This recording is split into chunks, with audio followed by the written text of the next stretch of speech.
On and talk about South Africa's unemployment statistics coming through today, showing a small improvement, 32.7% in the fourth quarter of 2022. That's versus 32.9% in the prior quarter. To go and give us some insight on that improvement, we've got Siobhan Redford, economist, Rand Merchant Bank, joined in this conversation by Ravi Naidoo, CEO, Youth Employment Service. Siobhan, let me start with you, just in terms of where those numbers stand in terms of your focus. Were you in line? Did you get the number, or were you out? We don't explicitly forecast unemployment, although I must say it was better than I was expecting, given how I think about how unemployment and GDP are linked. And we aren't expecting a particularly good fourth quarter in terms of GDP, given the high frequency data we have. Interestingly enough, it was the sectors that have been a bit weak, such as your manufacturing and mining, which still saw growth in employment, which is relatively positive. Now, I wanted to talk about those sectors because I'm seeing here from the numbers that came through, finance, your sector, leading in terms of job creation, 103,000. Then you've got trade, and then you've got transport. I'm leaving out private households for later conversation, but just perhaps give me a sense of whether that makes sense and the sustainability of those jobs, because as one of my colleagues was mentioning in the newsroom, those same sectors that led the advance in terms of job creation in the fourth quarter were the laggards in the third quarter. Indeed. So, I mean, I think what is interesting is that when you look at it on a kind of more macro level, and I actually did a bit of a comparison relative to kind of before the pandemic, because, that kind of was where the economy was and where we have been recovering to. And we know that GDP, for example, has recovered on aggregate to above its pre-COVID levels. But what is very much worth bearing in mind is that unemployment has not recovered to its pre-COVID levels. So, if we look at the kind of year and quarter before the second quarter of 2020,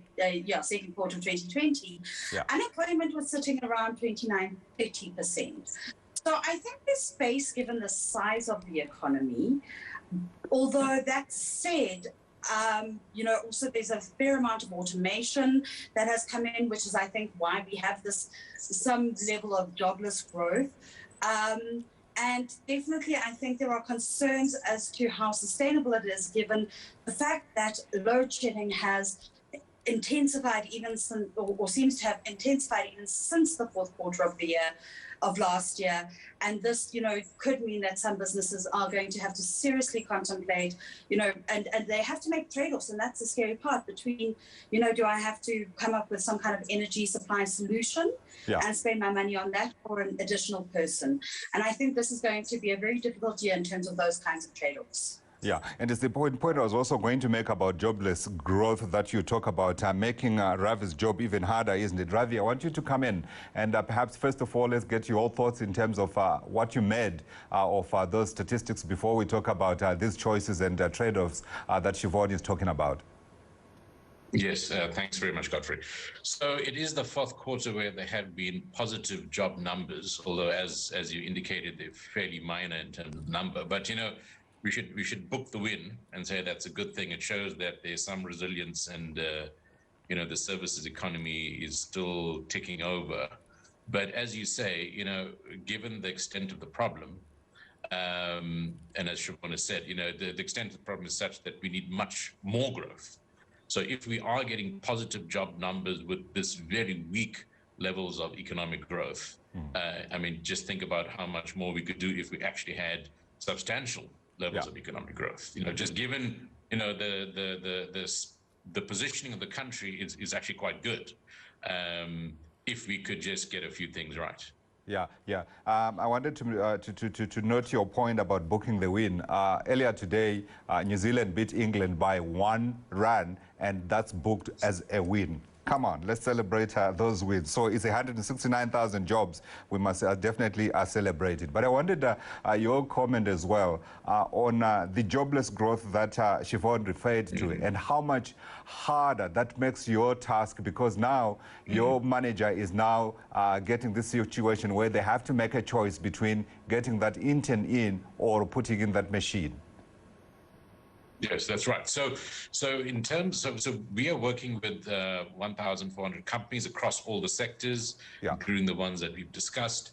And obviously we're doing about 3,000 jobs a month, which are all funded by the private sector. And that's very good because their focus is on quality. It's not a public works program. And the companies that join do it for B incentives and the range of things. But what we find is that because the economic conditions, sort of the ambient conditions, are so difficult, employers have to be very selective about who they bring on. So there's there's countless times more applicants for the one or two opportunities.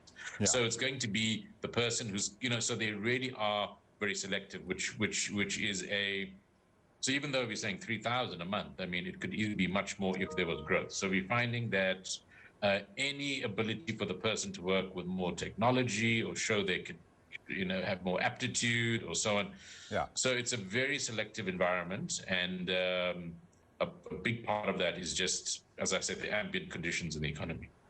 Ravi, I'm going to come back to you and talk about the industries that you are seeing that are creating jobs and the absorption rate for the young, because we know that an increase in employment is not exactly the same thing as an increase in the employment of youth, even with the program that you are heading. Siobhan, I wanted very quickly to talk about 2023 and the outlook for employment, given the outlook for growth that we are talking about. A question that's especially pertinent when you look at what we were talking about earlier in the markets, where markets are having to rethink about how high US and therefore global interest rates may have to go. Absolutely. I think this is probably going to be yet another tricky year. It's going to be tricky in a different way as well, which also doesn't help. We've come to terms with the impact of the pandemic, that we had the supply chain shortages, that we've come back from that we've had the different waves. Now we've got China coming back online. But at the same time, this very high inflation globally, as you mentioned, historically very high, interest rates rising, but very likely to still go higher in a number of our major kind of trading partners, particularly developed markets. So it really is going to be about a balance between how slow those countries go in response to higher interest rates. Right now, the evidence is still fairly strong, but I think we're also quite early in that response cycle. There is a lag between kind of the increase in interest rates and the kind of outcome on economic activity, but then also what happens in China and their demand for commodities. So it's an incredibly uncertain environment. Probably means that you could probably see some slowdown in employment for permanent employees. I would suggest that if you're uncertain, you're not going to try and put extra permanent people on your books, but rather where you have a need, take on, part-time employees or contractors to fulfill immediate needs. And you made an interesting comment there, and I wanted to know to point to it, where you say it could be a tricky year. There's no question about it, given all the factors that you are mentioning. I wanted to talk, though, about something that I would want to see as a silver lining, if you like. I'm looking for positives here. The financial sector, creating 103,000 jobs, the most of all the major sectors. But what I didn't hear is the manufacturing sector, which we know, of course, has got a higher multiplier effects. The problem within the manufacturing sector is that they are being hit very hard by this high level of load shedding. And so, we've seen that in terms of food manufacturing, how it's affecting costs, but also is leading to spoiled foodstuffs. And so I think we probably are going to see a slow pickup, if any pickup, in the manufacturing sector. Some areas might have some kind of backup, but that's causing them extra costs, which hopefully government is going to help ease a bit, given the tax relief, particularly for manufacturing of food. However, it's broader than that. And then it's also, ports, and it's about firstly bringing in the kind of parts we need for the manufacturing process, which are also probably being affected by unfortunately Transnet, our ports, as well as the movement of the parts, and then trying to get them out again. So the manufacturing sector, unfortunately, is really at the crux next to the mining sector, really been hit hard by our structural constraints. Yeah, Siobhan, we've put in a request for an interview with the President of South Africa. Let's hope he will honor that request. And if he does come along, I'm going to ask you for your key question, but certainly what around manufacturing would suffice. That's Siobhan. Let me get your final thoughts, Ravi, in terms of the absorption rates that you are seeing within the employers that you guys are working with.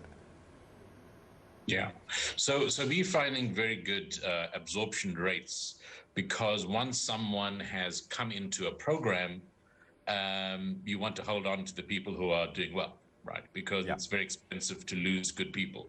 Yeah. So we're finding that for those who are lucky enough to get in, the absorption rates can be over 50%, and particularly where you get into things like ICT services, which are obviously growing, financial services, things which have a degree of technology linked to them. So we're finding that retailers are taking people in, but people who can work in last mile delivery, but using apps, things where.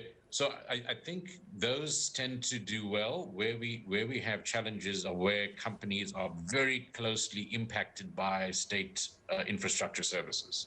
Like you're trying to export, you depend on a lot of electricity. Sure. Those things tend to have the most difficulty. Very quick question. What about the retention rates? What are you seeing? Sorry, when you mean retention rates, you mean retention of what? Like the kids that you are able to get into this program, are they being retained by the companies where they are working at?